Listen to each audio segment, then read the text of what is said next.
Hello and welcome to the Scripture Memory Bible Tour. I'm your host and average theologian, Ed Gleason, and thanks for joining us as we look at specific passages of Scripture to better understand the overall message of Scripture.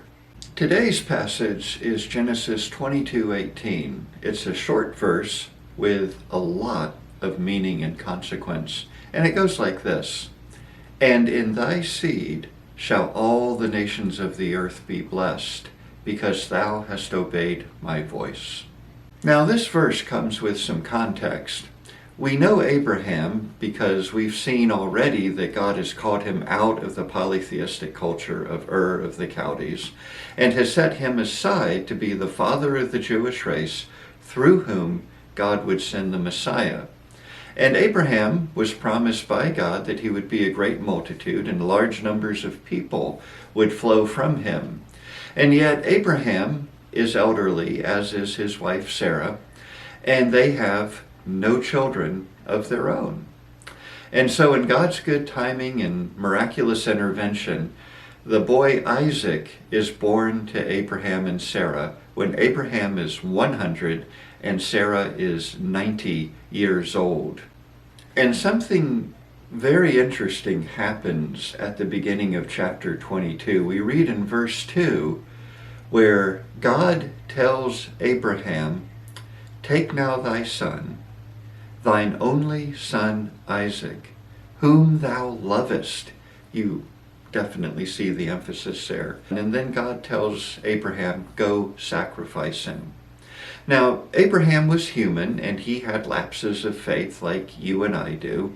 But on this occasion, Abraham's obedience and his faith were perfect. He knew only this, that God was going to bless through Isaac, whom he had just been told to sacrifice. And you see a tremendous expression of faith on the part of Abraham. Before Abraham and Isaac go up Mount Moriah to worship and to sacrifice, and at this point, only Abraham knows that Isaac is to be sacrificed. Abraham talks to his servants before going up the mountain, and he says, "I and the lad will go yonder and worship, and will come again to you." And in the Hebrew, it's very, very emphatic. It very clearly states, "We will go worship. We will return."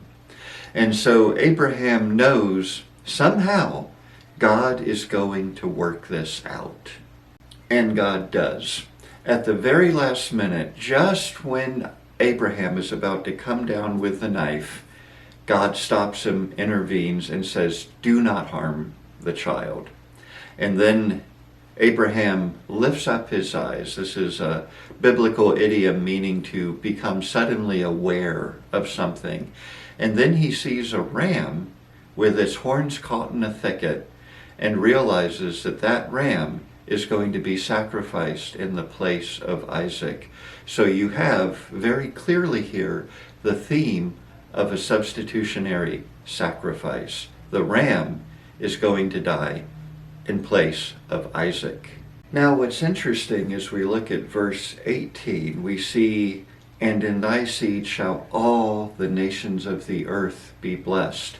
Not just the Jews, though the Jews are very obviously included in this promise, but all nations will be blessed because of Abraham's obedience and will be blessed through his seed. And who is that seed? Well, what we read in the very first verse of the New Testament in Matthew's Gospel is the book of the generation of Jesus Christ, the son of David, the son of Abraham. Jesus is that direct descendant of Abraham in his humanity, who will be the one to redeem mankind. Do you remember the emphasis on the relationship between Abraham and Isaac that we saw at the beginning? "Take now thy son, thine only son, whom thou lovest, and go sacrifice him."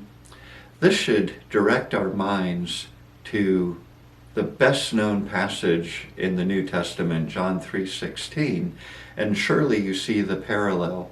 "For God so loved the world that he gave his only begotten Son, that whosoever believeth in him should not perish, but have everlasting life.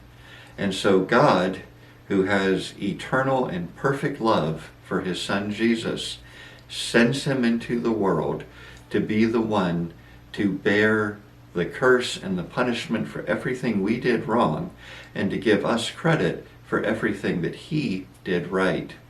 And God's love was for the whole world. And so we see the fulfillment of the promise given to us in Genesis 22:18, and in thy seed shall all the nations of the earth be blessed, because thou hast obeyed my voice. This theme continues into the book of Galatians. In chapter 3, verse 29, we read, And if ye be Christ's, then are ye Abraham's seed, and heirs according to the promise. When we place our faith in Jesus Christ, the Jewish Messiah, we become spiritually descendants of Abraham, and we become recipients of that promise that God made to Abraham so long ago on Mount Moriah.